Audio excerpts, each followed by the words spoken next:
Hello guys, this is I Love Human Connections.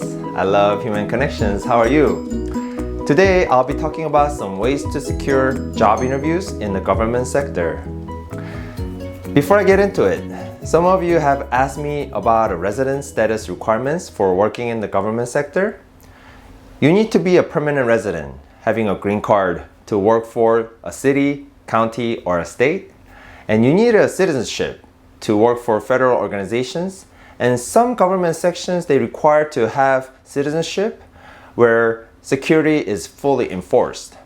And if you have any other questions regarding this, please use the comment box to communicate with me in the future. Now, let's get into today's topic. From the last episode, I had talked about interview processes and share with you that I had taken the listing interview, which is the first interview, twice.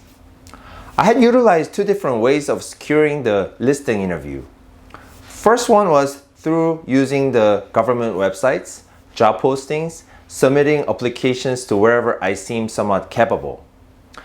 I have visited and revisited government websites on a weekly basis.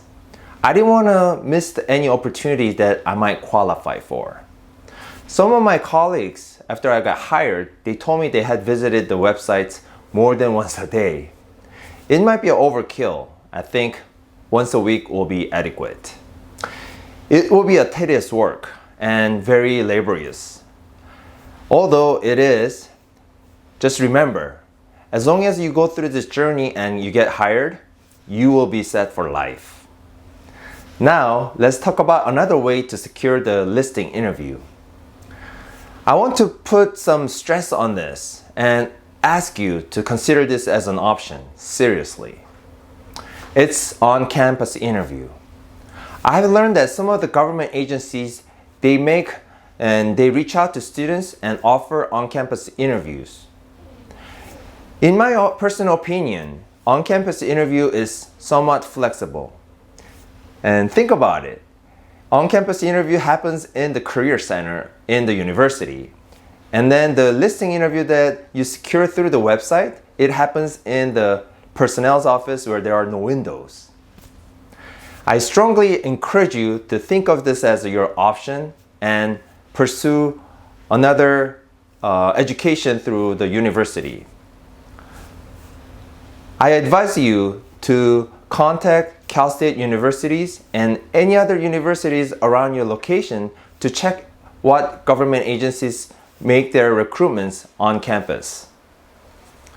And I will also list of universities that you can contact in the description box below. I know for sure that those universities are visited by certain government entities. I want to share a tip with you about a listing interview. For a listing interview for a specific job code, you can take listing interview every 6 months.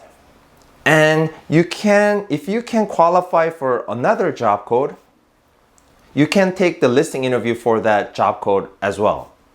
And if you can qualify for additional job code, please don't stop. More interview, the better of getting into the government sector. I hope the information was helpful. And let me just summarize what I have just talked about today. I was able to secure listing interview through job posting through the government websites, and I had scored 85, which was not reachable, and I didn't get any second interview opportunity, but it was a learning curve for me.